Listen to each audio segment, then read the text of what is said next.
Hello friends, welcome to suggestive education. Suggestive এডুকেশনে সকলকে স্বাগত জানাই। এসএসসি জিডি 2026-এর জন্য যে আমরা জিকেগুলো প্র্যাকটিস করছিলাম, স্ট্যাটিক জিকের আমাদের 1 থেকে ডান্স চ্যাপ্টারের 1 থেকে 40টা কোশ্চেন হয়েছে। আজকে আমরা 41 থেকে করব। তো আজকের প্রথম কোশ্চেন হচ্ছে, সাম্মি নৃত্যশৈলী নিচের কোন ভারতীয় রাজ্য থেকে উৎপন্ন হয়েছে? তো সাম্মি নৃত্যশৈলী এটা হচ্ছে পাঞ্জাবের একটি নৃত্য। তো অর্থাৎ অপশন ডি হচ্ছে অ্যান্সার পাঞ্জাব। পাঞ্জাব রাজ্য থেকে উৎপন্ন হয়েছে সাম্মি নৃত্যশৈলী। ভাংড়া একটি প্রাণবন্ত লোকনৃত্য, যা কোন রাজ্যের? তো ভাংড়া এটাও এক পাঞ্জাবের লোকনৃত্য। Option A answer. ভাংড়া পাঞ্জাবের সবচেয়ে উদ্দীপনাময় এবং জনপ্রিয় লোকনৃত্য। এটি মূলত বৈশাখী ফসল উৎসবের সঙ্গে যুক্ত ছিল এবং কৃষকেরা ভালো ফলনের আনন্দ উদযাপনের জন্য এই নৃত্য করত। বর্তমানে এটি বিভিন্ন উৎসব ও আনন্দের অনুষ্ঠানে পরিবেশিত হয়। নৃত্যশিল্পীরা সাধারণত লুঙ্গি ও পাগড়ি পরে ঢোলের তালে তালে লাফ ঝাঁপ ও শরীরের বাঁকানো ভঙ্গিতে নাচে। গানের কথা প্রায় প্রেম, দেশপ্রেম ও সামাজিক বিষয় নিয়ে রচিত হয়। গিদ্দা কোন রাজ্যের মহিলাদের জনপ্রিয় লোকনৃত্য? তো গিদ্দা এটাও পাঞ্জাবের লোকনৃত্য। অপশন এ। তো গিদ্দা পাঞ্জাবের মহিলাদের সবচেয়ে জনপ্রিয় লোকনৃত্য। এটি অনেক সময় ভাংড়া নৃত্যের নারী সংস্করণ হিসেবে বিবেচিত হয়। এই নৃত্যের উৎস প্রাচীন রিঙ্গান নামের বৃত্তাকার নৃত্য থেকে। মহিলারা বৃত্তাকারে দাঁড়িয়ে তালি দিয়ে বলিয়ান লোকদ্বীপদী গান গেয়ে নাচেন। গানের বিষয়বস্তু সাধারণত পারিবারিক জীবন, বিয়ে এবং হাস্যরসাত্মক সামাজিক মন্তব্য নিয়ে হয়। এটি অত্যন্ত প্রাণবন্ত রঙিন নৃত্য, যা তিজান বা বর্ষা উৎসব ও বিয়ের সময় পরিবেশিত হয়।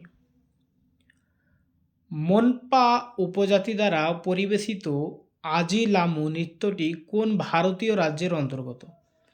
তো মনপা উপজাতি দ্বারা পরিবেশিত আজি লামু নৃত্য এটা হচ্ছে অরুণাচল প্রদেশের নৃত্য।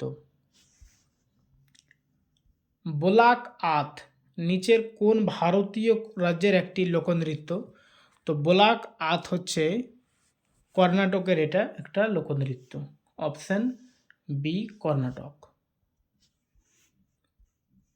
ভেলাকালী নিচের কোন ভারতীয় রাজ্যে পরিবেশিত একটি যুদ্ধ নৃত্য বা মার্শাল আর্ট, মার্শাল ডান্স আর কি। তো যুদ্ধ নৃত্য যেটাকে বলা হয় ভোলাকালী, এটা হচ্ছে কেরালা। কলিযুক্ত থাকলে মোটামুটি বেশিরভাগটা কেরালায় অ্যান্সার হয়, ঠিক আছে। ভেলাকালী। আচ্ছা, রাউফ কোন অঞ্চলের ঐতিহ্যবাহী লোকনৃত্য? তো রাউফ হচ্ছে জম্মু ও কাশ্মীরের লোকনৃত্য। Option A Jammu Kashmir. রাউফ কাশ্মীর উপত্যকার সবচেয়ে জনপ্রিয় লোকনৃত্যগুলির একটি। এটি সাধারণত নারীরা বসন্তকালে এবং ঈদ ও রমজান উৎসবের সময় পরিবেশন করেন। নৃত্যশিল্পীরা দুটি সারিতে মুখোমুখি দাঁড়িয়ে পাশের জনের কোমরে হাত রেখে ছন্দময়ভাবে নড়াচড়া করেন। এই নাচের সময় গাওয়া গানগুলোতে প্রায় কাব্যিক বিষয়বস্তু থাকে। রাজস্থানের ভিল উপজাতি কোন লোকনৃত্যটি পরিবেশন করে? তো রাজস্থানে ভিল উপজাতি ঘুমর নৃত্যটি পরিবেশন করেন। Option A ঘুমর। ঘুমর মূলত রাজস্থানের ভিল উপজাতির লোকনৃত্য ছিল। এটি দেবী সরস্বতী পূজার উদ্দেশ্যে পরিবেশিত হতো। পরে রাজপুত সহ অন্যান্য সম্প্রদায় এটি গ্রহণ করে এবং এটি রাজস্থানের অন্যতম পরিচিত সাংস্কৃতিক প্রতীক হয়ে ওঠে। কালবেলিয়া নৃত্য কালবেলিয়া সম্প্রদায় সাঁপুড় দ্বারা পরিবেশিত হয়, আর ভাবাই ও চারি ও রাজস্থানের লোকনৃত্য হলেও বিভিন্ন সম্প্রদায়ের সঙ্গে যুক্ত। ছাউ নৃত্য নিম্নলিখিত কোন কোন রাজ্যে পরিবেশিত হয়? তো ছাউ নৃত্য পরিবেশিত হয় পশ্চিমবঙ্গ, ওড়িশা আর ঝাড়খণ্ডে। পশ্চিমবঙ্গের পুরুলিয়া, ওড়িশার হচ্ছে ময়ূরভঞ্জ আর ঝাড়খণ্ডে সেরাইকালা। আচ্ছা, এখানে আমরা ব্যাখ্যাতে পড়বো এটা। ছাউ একটি আধা শাস্ত্রীয় নৃত্য যার মধ্যে যুদ্ধকলা, উপজাতীয় লোকনৃত্যের প্রভাব রয়েছে। এটি 3টি পূর্বাঞ্চলীয় রাজ্যে পরিবেশিত হয়: পুরুলিয়া ছাউ পশ্চিমবঙ্গে, ময়ূরভঞ্জ ছাউ ওড়িশা আর সেরাইকেলা ছাউ ঝাড়খণ্ড। এই নৃত্যে শক্তিশালী চলন ও যুদ্ধভঙ্গি দেখা যায়। পুরুলিয়া ও সেরাইকেলা ছাউয়ের মুখোশ ব্যবহার করা হয়, কিন্তু ময়ূরভঞ্জ ছাউয়ের মুখোশ ব্যবহার করা হয় না। এটি চৈত্র পর্ব উৎসবে পরিবেশিত হয় এবং ইউনেস্কোর অমূর্ত সাংস্কৃতিক ঐতিহ্যের তালিকায় অন্তর্ভুক্ত। কথক শাস্ত্রীয় নৃত্যের উৎপত্তি ভারতের কোন অংশে? কথক শাস্ত্রীয় নৃত্যের উৎপত্তি এটা হচ্ছে উত্তর ভারত, বিশেষ করে এটা উত্তরপ্রদেশে, তাই তো? তো অ্যান্সার এখানে হবে উত্তর ভারত অপশন অনুযায়ী। নিম্নলিখিত কোন শাস্ত্রীয় নৃত্যে নৃত্য ও সঙ্গীতের মাধ্যমে গল্প বলা হয়? তো নৃত্য সঙ্গীতের মাধ্যমে গল্প বলা হয়, এখানে কথাকলি আছে, মোহিনীঅট্টম আছে, কুচিপুড়ি আছে। তো এখানে সবটাতে কিন্তু নৃত্য সঙ্গীতের সঙ্গে গল্প বলা হয় আর কি, ঠিক আছে? তো এখানে অপশন ডি হবে অ্যান্সার। তো ভারতীয় শাস্ত্রীয় নৃত্যের সাধারণত তিনটি অংশ থাকে, একটা নৃত্য, একটা, আচ্ছা বানানগুলো দেখো, ইংলিশেও লেখা রয়েছে নৃত্যা যেটা, আর একটা নৃত্যা, আর একটা নাট্য। তো নৃত্য বা নৃত্যা যেটা হচ্ছে বিশুদ্ধ নৃত্য, আর নৃত্য যেটা জফলা দিয়ে লেখা রয়েছে নৃত্যা, অভিব্যক্তিমূলক নৃত্য, আর নাট্য হচ্ছে নাট্যরূপে গল্প বলা। কথাকলি, মোহিনীঅট্টম এবং কুচিপুড়ি সবগুলোতেই গল্প বলার উপাদান রয়েছে। কথাকলি রামায়ণ মহাভারতের কাহিনী অভিনয় করে, মোহিনীঅট্টম প্রেম ও ভক্তির বিষয় তুলে ধরে, আর কুচিপুড়ি একটি নৃত্যনাট্য ঐতিহ্য। কালবেলিয়া রাজস্থানের কোন সম্প্রদায়ের দ্বারা পরিবেশিত একটি নৃত্য? তো এটা আমরা একটু ব্যাখ্যাতে পড়লাম একটু আগেই, যে কালবেলিয়া এটা সাপুড়ে সম্প্রদায় দ্বারা পরিবেশিত হয় রাজস্থানের। এটা কালবেলিয়া নৃত্যটি রাজস্থানের কালবেলিয়া সম্প্রদায়ের দ্বারা পরিবেশিত হয়, যারা ঐতিহ্যগতভাবে সাপুড়ে ছিল। এই নৃত্যের ভঙ্গি ও পোশাক সাপের সর্পিল ও নমনীয় চরণের মতো। নৃত্যশিল্পীরা সাধারণত রূপালী সূচিকর্ম করা কালো ঘেরওয়ালা স্কার্ট পরে।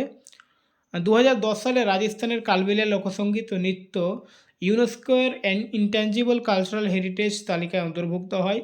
এই নৃত্যের সঙ্গীতে পুঙ্গি নামের বাদ্যযন্ত্র ব্যবহার করা হয়। থাংতা কোন রাজ্যের সঙ্গে সম্পর্কিত একটি মার্শাল আর্ট? তো থাংটা এটা হচ্ছে মণিপুরের একটি নৃত্য, অপশন এ। থাংটা মণিপুরের একটি বিশেষ মার্শাল আর্ট। এর অর্থ তলোয়ার ও বর্ষা, অর্থাৎ থাং মানে তলোয়ার আর টা মানে বর্ষা। এটি মণিপুরের বৃহত্তর মার্শাল আর্ট ঐতিহ্য হুয়েন লালংয়ের অংশ। এটি শুধু যুদ্ধ কৌশল নয়, বরং উৎসবের সময় নৃত্য আচার অনুষ্ঠানের অংশ হিসাবেও প্রদর্শিত হয়। এতে মসৃণ, সুন্দর কিন্তু শক্তিশালী চলন দেখা যায়। এটি মেইতেই জনগোষ্ঠীর সংস্কৃতির সঙ্গে গভীরভাবে যুক্ত। কোন নৃত্যরূপটি মুখোশ ব্যবহারের জন্য পরিচিত?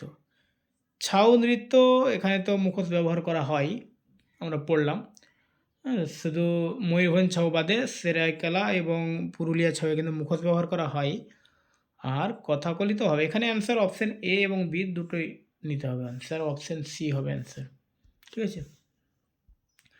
ছাউ নৃত্যটা আমরা দেখলাম, বিশেষ করে পুরুলিয়া সেরাইকেলা। আর কথাকলি নৃত্যে আলাদা মুখোশ ব্যবহার করা হয় না, কিন্তু অত্যন্ত জটিল ও ত্রিমাত্রিক মেকআপ এবং মাথার সাজ এমনভাবে করা হয় যে কার্যত মুখোশের মতোই দেখায়, ঠিক আছে? নৌটঙ্কি কোন রাজ্যের একটি লোকনাট্য রূপ? তো নৌটঙ্কি হচ্ছে উত্তরপ্রদেশের একটি লোকনাট্য রূপ। নৌটঙ্কি উত্তরপ্রদেশের অন্যতম জনপ্রিয় লোকনাট্য রূপ। এটি বিহার ও রাজস্থানের কিছু অংশ দেখা যায়। এদের সঙ্গীত, নৃত্য, সংলাপ ও নাটকীয়তা মিলিত থাকে। আগে এটি উত্তর ভারতের গ্রামীণ এলাকায় বিনোদন ও তথ্যের একটি বড় উৎস ছিল। এর কাহিনী সাধারণত প্রেম কাহিনী, পুরাণ বা স্থানীয় বীরদের জীবন নিয়ে গঠিত। এর সঙ্গীতে নাগাড়া নামের ঢোল ব্যবহার করা হয়। নিম্নলিখিতগুলির মধ্যে কোনটি গোয়ার একটি নৃত্যরূপ? তো গোয়ার নৃত্যরূপ হচ্ছে এখানে ফুগদি। ফুগদি হচ্ছে গোয়ার, বাকি বিহু হচ্ছে এটা আসাম, তারপরে লাবণী হচ্ছে মহারাষ্ট্র, এগুলো আমরা পড়েছি এর আগে। আর ঘুমর এটা হচ্ছে রাজস্থান, ঠিক আছে? নিম্নলিখিত কোন শাস্ত্রীয় নৃত্যরূপের উৎপত্তি তামিলনাড়ুতে?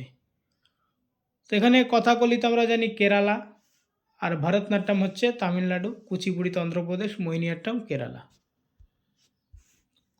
তো ভরতনাট্যমের উৎপত্তি তামিলনাড়ুর মন্দিরে। এটিকে ভারতের প্রাচীনতম শাস্ত্রীয় নৃত্যরূপগুলির একটি বলা হয় এবং এর উৎস নাট্যশাস্ত্র পর্যন্ত পৌঁছে যায়।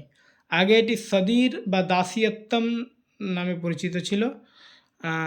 তারপরে বিংশ শতকে এটি পুনরুজ্জীবিত হয়ে ভারতনাট্যম নামে পরিচিত হয়। এ নৃত্যের বৈশিষ্ট্য হলো স্থির ঊর্ধ্বাঙ্গ, বাঁকা হাঁটু, সূক্ষ্ম পদচারণা, হাতের মুদ্রা এবং মুখভঙ্গি। সত্রিয়া কোন রাজ্যের শাস্ত্রীয় নৃত্যরূপ? এটা সবাই জানো, আসাম। তো এটা হচ্ছে আসামের। আমি আর ব্যাখ্যাগুলো পড়ছি না। কোন নৃত্যরূপটি ভগবান জগন্নাথের উপাসনার সঙ্গে যুক্ত? আচ্ছা, জগন্নাথ হচ্ছে জগন্নাথ মন্দির কোথায় আছে? ওড়িশা। তার মানে এটা ওডিসি হবে অ্যান্সার, অপশন এ। ঠিক আছে, অপশন এ হচ্ছে অ্যান্সার, ওডিসি। তাহলে ছাউ একটি অর্ধশাস্ত্রীয় নৃত্যরূপ যার উৎপত্তি কোথায়? তো ছাউ হচ্ছে পূর্ব ভারতের। হ্যাঁ, 3টে রাজ্য মিলে পূর্ব ভারতের ছাউ নৃত্য রয়েছে। এর আগে আমরা যেটা পড়লাম, তাই তো, ওড়িশা, পশ্চিমবঙ্গ আর ঝাড়খণ্ড। ওকে, তো আজকে এই পর্যন্তই। এরপরে আমরা পরের কোশ্চেনগুলো নিয়ে আসবো। Thank you.